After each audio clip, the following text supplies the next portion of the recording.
మండలాల నుండి 170 మంది వచ్చి ఉన్నాము. యాన్యువల్ వర్క్ ప్లాన్ బడ్జెట్ మీద మేము వచ్చి ఉన్నాము.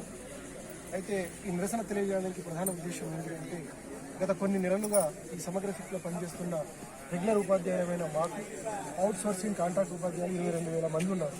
వారికి సరిగ్గా వేతనాలు ఇవ్వడం లేదు. ఆ వేతనాలు అందక ఎన్నో రకాల ఆర్థిక ఇబ్బందులకు లోనై ఒక మానసిక శోభకు గురి అవుతున్నాం. అదేవిధంగా ఏదైనా ప్రోగ్రామ్ ఒక కోఆర్డినేటర్లు ఏదైనా ప్రోగ్రామ్ చేయదలుచుకుంటే మా సొంత జేబుల నుండి డబ్బులు పెట్టుకుంటున్నాం. సీజ్ ప్రోగ్రామ్ కావచ్చు, ఉన్నత ప్రోగ్రామ్ కావచ్చు, అలింపికో ప్రోగ్రామ్ కావచ్చు, కేజీవీల ప్రోగ్రామ్ కావచ్చు, శాలసిటీ ప్రోగ్రామ్ కావచ్చు, యూడైస్ ప్లేస్ ప్రోగ్రామ్ కావచ్చు, సిడబ్ల్యూఎస్ఎన్ ప్రోగ్రామ్ కావచ్చు, ఏ ప్రోగ్రామ్ చేసినా కూడా సమగ్ర శిక్ష నుండి బడ్జెట్ మాకు రావట్లేదు. ఈ టైంలో మేము జేబుల నుండి కొన్ని వేల రూపాయలు, లక్షల రూపాయలు పెట్టుకోవాల్సి వస్తుంది. మాకు టైంలీ రియంబర్స్మెంట్ లేదు. మేము ఈ పనులు చేసుకుంటూనే తీవ్రమైన ఒత్తిడి మాపై ఒత్తిడి ఉంటూనే జీతాలు సరిగా రాకపోవడం వల్ల కూడా ఒక పెద్ద ఒత్తిడి ఉంటూనే ఈ జేబుల నుండి పెట్టుకున్న డబ్బులు కూడా మాకు అందడం లేదు.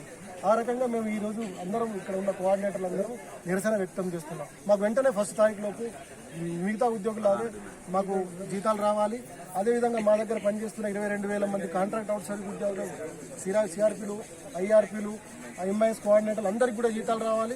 వారికి పాపం 19,500 రూపాయలు ఇస్తున్నారు నెలకు. వారికి చాలని వేతనాలు ఇస్తారు. వారికి కూడా టైం స్కేల్ కొంచెం జీతాలు పెంచి ఇవ్వాలని చెప్పి మేము ప్రధానంగా డిమాండ్ చేస్తూ ఉన్నాము. అదేవిధంగా కేజీవీలో పనిచేసే కాంట్రాక్ట్ అవుట్ సోర్సింగ్ ఉద్యోగులు కావచ్చు, అదేవిధంగా మండలాల్లో పనిచేసే ఎంఐఎస్ కోఆర్డినేటర్లు కావచ్చు, వాళ్ళు కూడా మా లెక్కనే చాలా ఇబ్బందులు అనుభవిస్తున్నారు. కాబట్టి దయచేసి సమగ్ర శిక్ష అధికారులకు, ప్రభుత్వానికి ముఖ్యంగా తెలియజేసి అంటే జీతాలు టైంకి ఇవ్వండి.